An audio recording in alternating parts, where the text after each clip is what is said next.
Bag fire করো।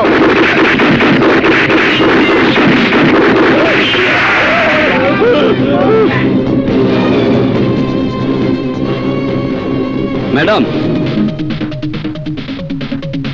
আপনি তো তদন্ত করতে এসেছেন, নিজ চোখে সবকিছুই দেখলেন। হ্যাঁ দেখেছি, মারামারি হচ্ছিল। ওরা কার লোক জানেন? না। ওরা হলো শওকত আলী সর্দারের লোক। আমি বিশ্বাস করি না আমার বাবাই কাজ করতে পারে।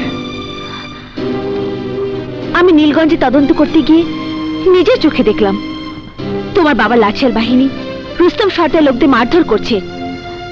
এখন তুমি বলো আমি কি করতে পারি? আইন সবার জন্য সমান।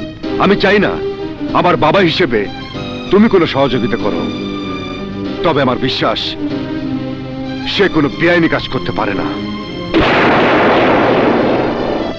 পারে কি পারে না সেটাই ভালো করেই জানি। আমি এবং তোমার শ্বশুর একই বাপের সন্তান, অথচ আমার সম্পত্তি কয় বিঘা আর তার সম্পত্তি কত শত শত বিঘা। তফসিল অফিসে গিয়ে খবর নিয়ে দেখো। যদি আমার কথা মিথ্যা হয় তাহলে তদন্ত করে আমার বিরুদ্ধে রিপোর্ট দিও বৌমা। আপনি বসুন।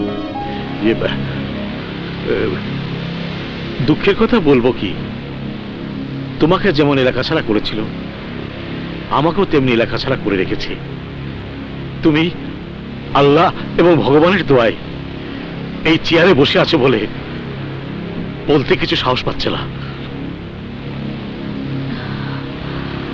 আচ্ছা বলো মা, সারা দেশের মধ্যে কোনো পঞ্চায়েত ব্যবস্থা আছে?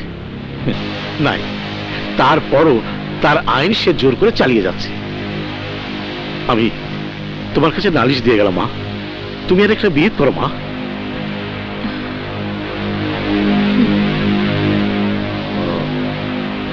তুমি আমার ব্যাপারে কিছু করতে পারবে না সেটা আমি বুঝতে পেরেছি।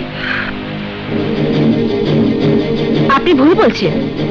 আইন সবার জন্য সমান। আমি চাকরি নিয়েছি অন্যায়ের বিরুদ্ধে জেহাদ ঘোষণা করতে, ন্যায়কে প্রতিষ্ঠা করতে। আমি এবার ব্যক্তিগতভাবে তাকে আমার সামনে হাজির হওয়ার জন্য সমন জারি করব।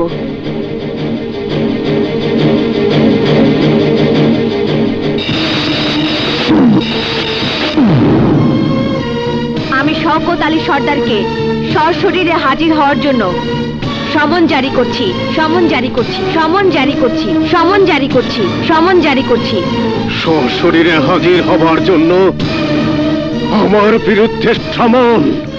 এই কে আছিস? আমার বন্ধু কি আয়? পরিমল, আমার বন্ধু কি আয়?